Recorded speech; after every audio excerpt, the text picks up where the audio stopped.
Bien, el tema que nos trae ahora es el de la clasificación de los lenguajes de programación.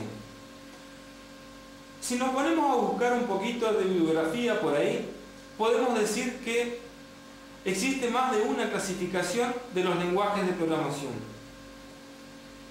Y yo más bien diría que existe una clasificación básica. Podemos decir que tenemos lenguajes de programación de bajo nivel y de alto nivel.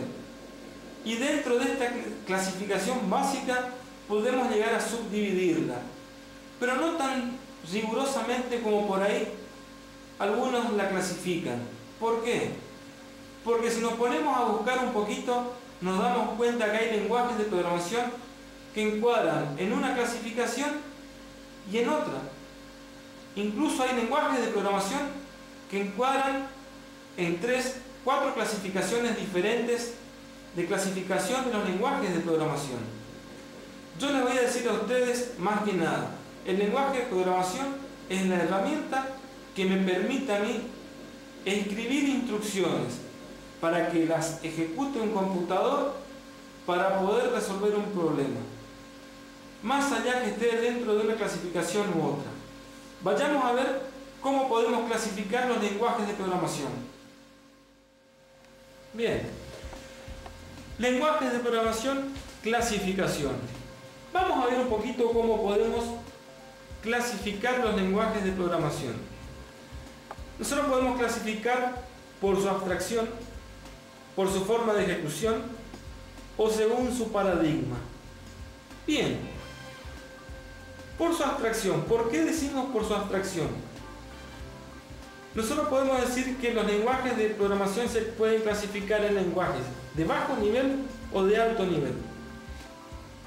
Cuando más de bajo nivel es el lenguaje, más se acerca al computador, es decir, es código binario, ceros y unos.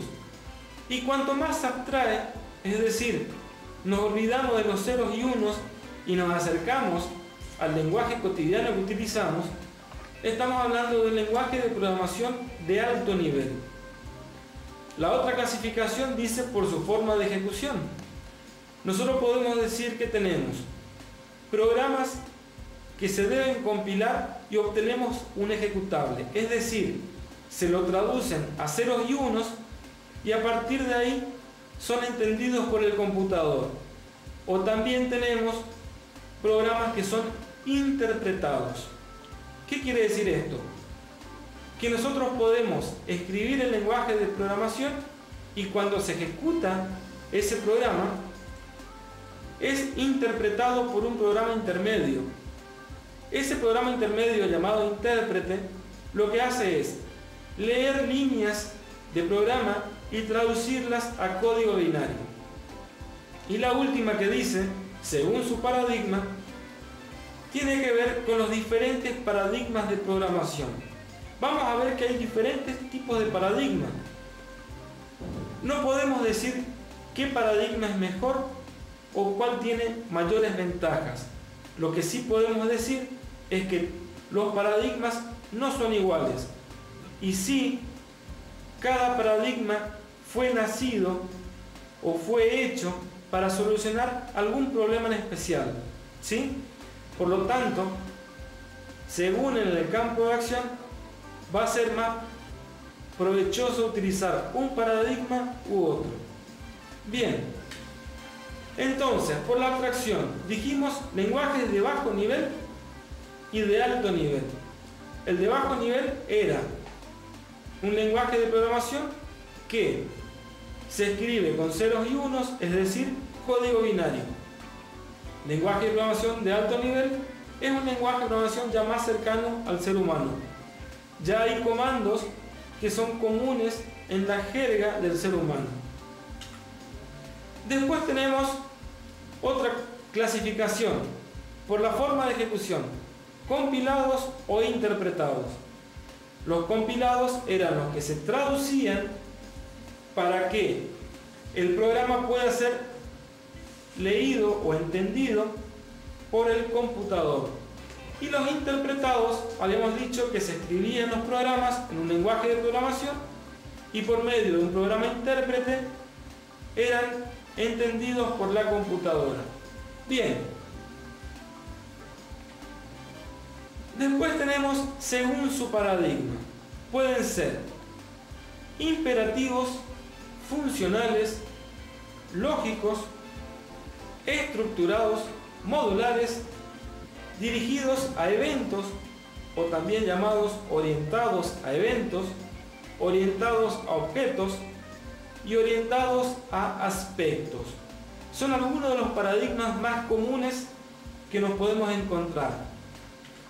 Veamos el primero, imperativos. Los imperativos describen la programación en términos de estado del programa y sentencias que cambian dicho estado. Los programas imperativos son un conjunto de instrucciones que le indican al computador cómo realizar una tarea. Veamos un poquito. Es decir, si utilizamos un lenguaje de programación, yo les puse como ejemplo BASIC o C, que son lenguajes que se pueden clasificar dentro de los imperativos. Es decir, que yo a la hora de escribir mi programa tengo que pensar en la forma de indicarle a la computadora las instrucciones que le deben llevar a resolver un problema o realizar una tarea. Los funcionales.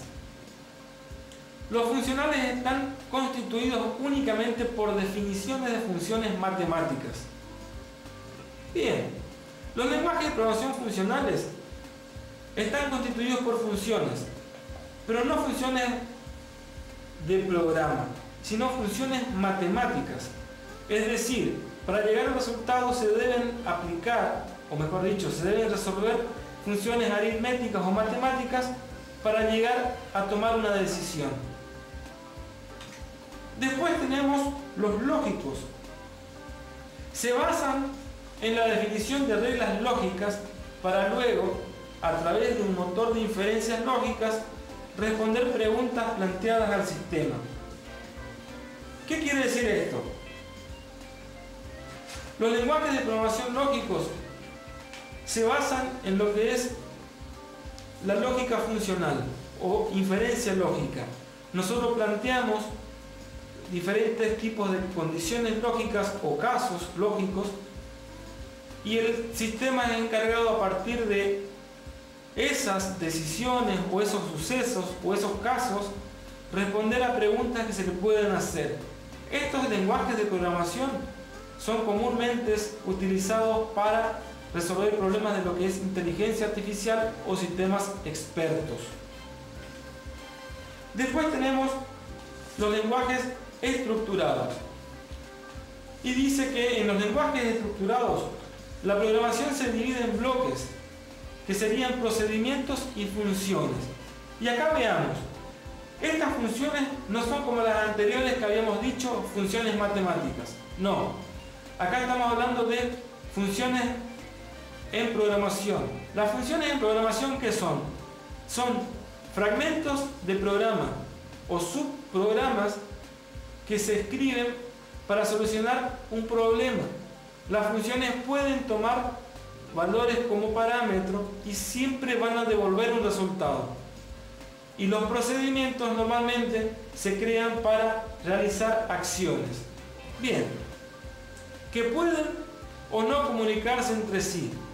Además, la programación se controla con secuencia, selección e iteración. Bien, ¿qué quiere decir esto? Hay estructuras básicas, que son las secuenciales, de selección y de iteración. Después tenemos los modulares. Consiste en desarrollar programas a partir de un conjunto de módulos. Los módulos son interdependientes y son codificados y compilados por separado.